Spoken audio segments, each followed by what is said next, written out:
Ya, Assalamualaikum warahmatullahi wabarakatuh. Halo kawan-kawan semua, apa kabar hari ini? Semoga kita semua dalam keadaan sehat selalu. Amin.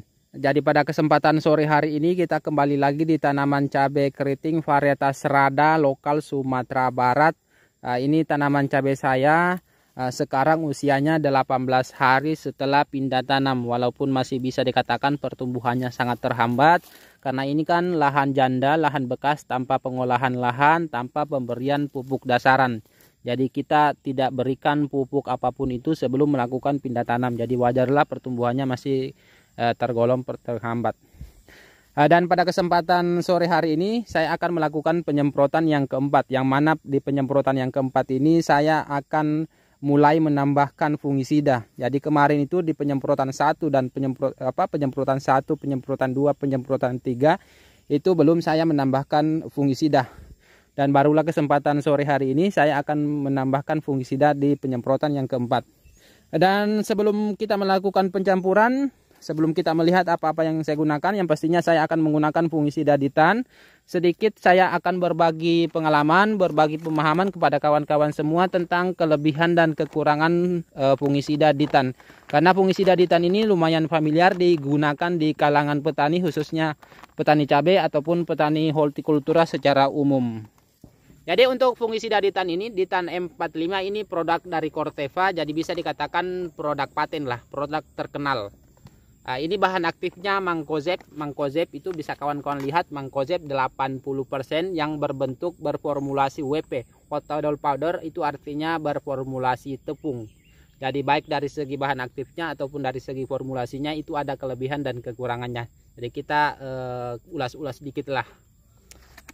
Jadi yang pertama untuk kelebihan, kita bahas kelebihan dari fungisida Ditan ini. Yang pertama, penyebarannya lumayan luas. Jadi misalkan kawan-kawan yang tinggal di pedalaman itu kalau misalkan ingin menggunakan fungisida Ditan itu jangan khawatir, di toko-toko tani di pedalaman, bahkan di pedalaman apapun itu mudah tersedia untuk produk Ditan. Jadi persebarannya ataupun penjualannya bisa menyebar kemana-mana. Itu juga salah satu keunggulan. Terus selanjutnya dari segi bahan aktifnya ini Mancozeb. Mancozeb itu salah satu jenis fungisida, salah satu jenis bahan aktif fungisida dengan jangkauan terluas. Bisa kawan-kawan garis bawahi, fungisida Ditan ini yang berbahan aktif Mancozeb itu, jangkauan sasarannya itu sangat luas. Jadi kalau misalkan kita gunakan pada tanaman cabai untuk fungisida berbahan aktif Mancozeb ini, itu bisa menanggulangi hampir semua penyakit yang bisa menyerang tanaman cabai kita. Baik itu penyakit bercak daun, baik itu penyakit Phytophthora, baik itu penyakit patek. Jadi bisa sasarannya itu sangat luas. Itu perlu kawan-kawan garis bawahi. Terus selanjutnya dari segi bentuk formulasinya, ini berbentuk tepung atau WP, itu aman kita gunakan pada tanaman cabai yang masih muda. Jadi kalau ada beberapa jenis misalkan untuk berformulasi yang campuran minyak atau EC, itu kan sifatnya panas atau tidak kurang aman lah bagi tanaman cabai yang masih muda. Tetapi kalau misalkan kita menggunakan yang berbentuk tepung, itu kita aman, cabai kita aman walaupun usianya masih muda, karena sifatnya tepung itu tidak panas, tidak ada campuran minyak. Nah, itu kelebihan yang paling diunggulkan. Terus kita beralih ke kekurangannya. Yang pertama untuk Ditan ini kan produknya Corteva. Kalau misalkan kita bandingkan antara produk yang berbahan aktif Mancozeb untuk merek dagan lain, untuk Ditan ini masih dikatakan lebih mahal daripada merek-merek dagan lain yang sama-sama berbahan aktif Mancozeb. Itu kekurangannya. Tapi itu ya karena ini kan produk paten, produk terkenal, ya wajarlah kalau mahal. Terus selanjutnya dari segi bahan aktifnya, ini bahan aktifnya Mancozeb. Mancozeb itu adalah salah satu bahan aktif fungisida yang bersifat kontak dan hanya bisa bersifat protektif. Jadi fungisida Ditan ini berbahan aktif Mancozeb itu adalah fungisida kontak yang bersifat protektif. Protektif itu artinya hanya bisa untuk mencegah. Jadi fungisida Ditan ini dia adalah fungisida kontak yang hanya bisa digunakan untuk mencegah penyakit. Jadi jangkauannya luas tetapi hanya bisa digunakan untuk mencegah. Kalau misalkan untuk mengobati itu, untuk fungisida ditan ini jangan digunakan, itu tidak direkomendasikan. Karena di kemasannya itu sangat jelas mencantumkan fungisida ditan ini bahan aktifnya mancozeb itu hanya bersifat kontak protektif. Fungisida kontak yang bisa digunakan untuk mencegah penyakit. Jadi walaupun jangkauannya sangat luas tetapi hanya bisa digunakan untuk mencegah. Dalam artian kalau misalkan tanaman cabai kita sudah terkena penyakit, anggaplah terkena penyakit patek, fungisida ditan ini tidak bisa digunakan lagi, tidak direkomendasikan lagi. Tetapi kalau misalkan tanaman cabai kita belum terkena penyakit patek, fungisida ditan ini bisa digunakan untuk mencegah penyakit patek. Tetapi kalau tanaman cabai kita sudah terkena penyakit patek, ya jangan gunakan karena tidak direkomendasikan.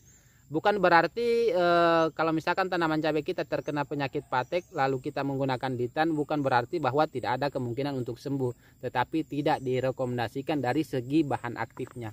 Karena sudah tampil di kemasannya itu sudah tertulis jelas bahwa fungisida ditan itu bahan aktifnya mancozeb hanya bisa digunakan untuk mencegah.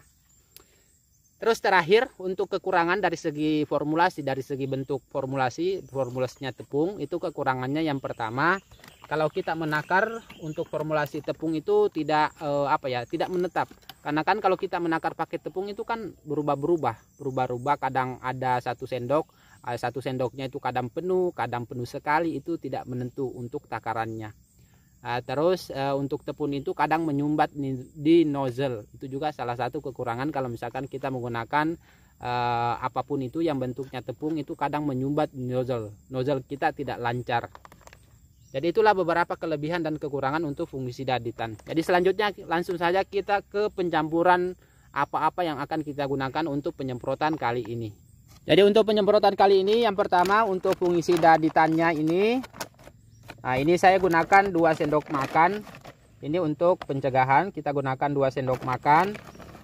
Itu kurang lebih berapa ya? Sekitar 40 sampai 50. Makanya itu kalau misalkan kita menyendok pakai ukuran sendok itu kadang berubah-berubah. Terus untuk pupuk daunnya saya masih menggunakan pupuk daun Profit hijau. Ini untuk masa pertumbuhan karena dia dominan nitrogen. Ini kita masih menggunakan 1 sendok makan. Kita menggunakan 1 sendok makan. Terus insektisidanya saya menggunakan insektisida untuk sasaran hama ulat. Saya sebenarnya akan pakai Bestindo, bahan aktifnya Metomil. Cuma ini masih ada sisa dari kemarin. Ini bahan aktifnya Procarb, itu Isoprocarb. Ini juga bisa untuk hama ulat. Jadi kita gunakan dulu ini, kita habiskan dulu ini. Ini masih cukup untuk 1 tangki. Masih cukup untuk 1 tangki, 1 sendok makan, cukuplah untuk 1 tangki. Itu untuk hama ulat. Terus selanjutnya saya akan tambahkan asam amino. Saya pakai merek Dagan Ambition. Ini kita gunakan di setiap kali melakukan penyemprotan untuk Ambitionnya. Tetapi kita hanya gunakan dosisnya 1 ml per liter. Jadi kita cukup gunakan 15 ml.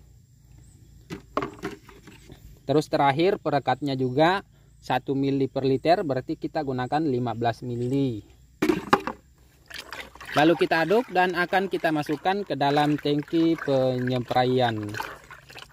Jadi mungkin cukup sekian video kali ini, semoga bermanfaat bagi kawan-kawan semua. Sampai jumpa di video-video selanjutnya.